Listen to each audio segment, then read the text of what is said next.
அனைவருக்கும் வணக்கம். இன்றைய பாடத்திட்டம் அரபலீஸ்வரர் சதகம் பாகம் 2. இன்னைக்கு தலைப்பு என்னன்னு பார்த்தீங்கன்னா, நன்மக்கட்பேறு. அதாவது என்னன்னா, நன்மக்கட்பேறு என்பது நல்ல குணங்களையும் நல்ல கல்வியும் நல்ல செயல்களையும் செய்து வருவது நன்மக்கட்பேறு. அது கிடைச்சாவே மிகப்பெரிய பாக்கியம் அப்படின்னு சொல்லுவாங்க. அதுக்கு அருமையான பாடல்கள் சொல்கிறாங்க. தன் குலம் விளங்கிட பெரியோர்கள் செய்து வரு தர்மங்கள் செய்து வரலும்.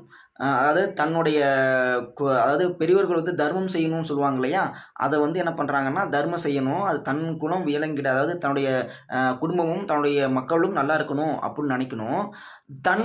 தன்மம் மிகுதானங்கள் செய்தலும் கனயோக சாதகன் எனப்படுதலும் மங்குதல் இல்லாத தன் தந்தை தாய் குருமொழி மாறாது வழிபடி செயலும். குருமொழின்னா நம்முடைய குருவை வந்து மதிக்கணும், நமக்கு வந்து பெரியவர்களுக்கு மதிப்பளிக்கணும். குருமொழி என்பது அந்த கல்வியெலாம் கற்றுக்குறாங்க இல்லையா, அவங்க கல்வி யார் கற்றுறாங்களோ அவங்களுக்கு மதிப்பு தரணும் அப்படிங்கிற விஷயத்தையும் அங்கே சொல்கிறாங்க.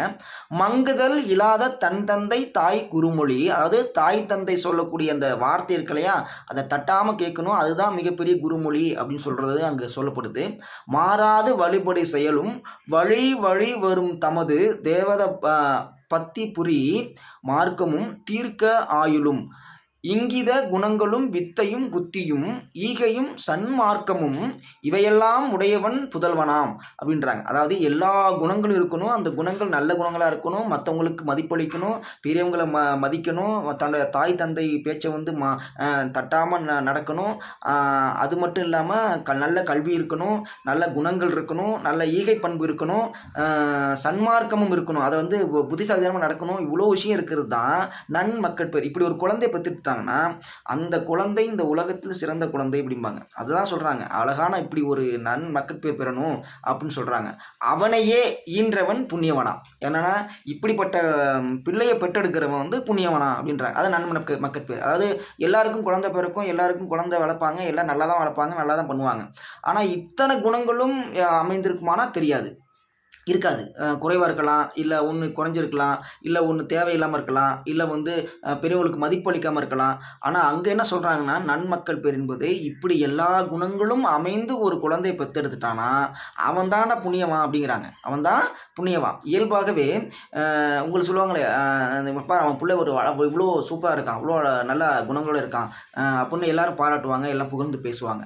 இவன் இன்னொரு குழந்தை என்ன பண்ணுவாங்க அப்படின்னா, அவனும் நல்லா தான் பிறந்திருப்பான், அவனும் அப்படி தான் வளர்க்கப்படுவான், ஏதோ ஒரு சூழலால் மாறியிருப்பான். அப்போ என்ன பண்ணுவாங்கன்னா, அவனுக்கு ஒரு கெட்ட பேர் வந்திருக்கும், பாரு அவன் இப்போ வளர்த்த வளர்ப்பு சரியில்லைம்பான். இப்போ பாருங்கள், எல்லாமே நல்லா தான், அந்த உலகத்தில் பிறக்கக்கூடிய அத்தனை குழந்தைகளும் நன்றாக தான் பிறக்குது, நல்ல எண்ணங்களோட தான் பிறக்குது.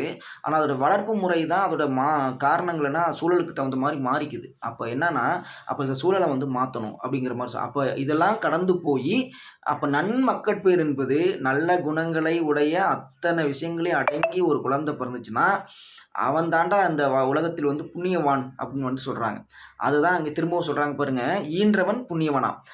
அங்கத விரோதியே சோதியே நீதிசேர் அரசன் எமது அருமை மாதவேல் அதிதினமும் மனதில் நினைதரு சதுரகிரிவாயர் அப்புறம் அரபலீஸ்வர தேவனே அப்படின்னு எனக்கு இப்படி வந்து தெய்வத்தை வேண்டி வணங்கி நிற்கிறது வந்து அந்த அரபலீஸ்வர சகதத்தில் வந்து வணங்கி நிற்கிறாங்க. எனக்கு இப்படி ஒரு குழந்தைய இருந்தால் நல்லா இருக்குமே அப்படிங்கிற மாதிரி இருக்காங்க. அதில் வித்தைங்கிறது கல்வியை குறிக்குது. அந்த அந்த பாடலில் வரக்கூடிய அந்த வார்த்தை வந்து வித்தை என்பது கல்வியை வந்து குறிக்குது. புண்ணியவன்கிறது நல்ல எண்ணங்களை குறிக்குது, நல்ல எண்ணங்களை குறிக்குது. இப்படி ஒவ்வொரு வார்த்தையும் ஒவ்வொரு செயலையும் குறிக்கிற மாதிரி அந்த நன்மக்கட்பேறு அமைஞ்சிருக்கு. அப்போ ஒரு குழந்தையை பெத்தெடுத்து வளர்த்து நல்ல எண்ணங்களோடும் நல்ல சிந்தனையோடும் இந்த சமூகத்துக்கு வந்து கொடுத்து அது நல்ல எண்ணங்களை புகுத்துவதே மிகப்பெரிய வரம் அப்படிங்கிற மாதிரியும் சொல்கிறாங்க. அதில் இன்னொரு அருமையான ஈகைத்திறன், அதை மற்றவங்களுக்கு கொடுத்து உதவணும். அது இப்போ அந்த பண்பு இருக்காமல் நமக்கு தெரியல, ஆனால் அந்த பண்பு இருக்கிறது ரொம்ப ஆரோக்கியமானது. தாங்கிட்ட எவ்வளோ இருக்கோ அதை கொஞ்சமாவது கொடுத்து மற்றவனுக்கு கொடுத்து உதவணும் அப்படிங்கிறத ஈகைத்திறன். இன்னொரு காலத்தில் நிறைய செய்தாங்க. நீங்கள் இந்த இதிலெல்லாம் பார்த்துருப்பீங்க, சங்க இலக்கியங்களையோ அல்லது நிலைப்பாட்டிலேயே பார்த்துருப்பீங்க. எல்லார் வீட்லேயும் திண்ணைன்னு ஒரு விஷயத்தை வச்சுருப்பாங்க. ஏன்னா வந்து போகிறவங்க எல்லாருமே வந்து அங்கே தூங்கிட்டு போகலாம், அப்படி தான் வீடு கட்டியிருப்பாங்க. ஆனால் இப்போ திண்ணைங்கிற ஒரு பகுதியே இல்லை. அதுக்கு அதுக்கு பக்கத்தில் ஒரு காம்பவுண்ட் கட்டிடுறாங்க. ஒரு சின்ன இடம் இருந்துச்சுன்னா அதில் கிளாஸ் வச்சு பதிச்சிடுறாங்க. யாரும் வந்து நிற்கக்கூடாது, போகக்கூடாது, வரக்கூடாது அப்படின்ற இருந்துச்சு. அந்த பண்பு இருந்துச்சு.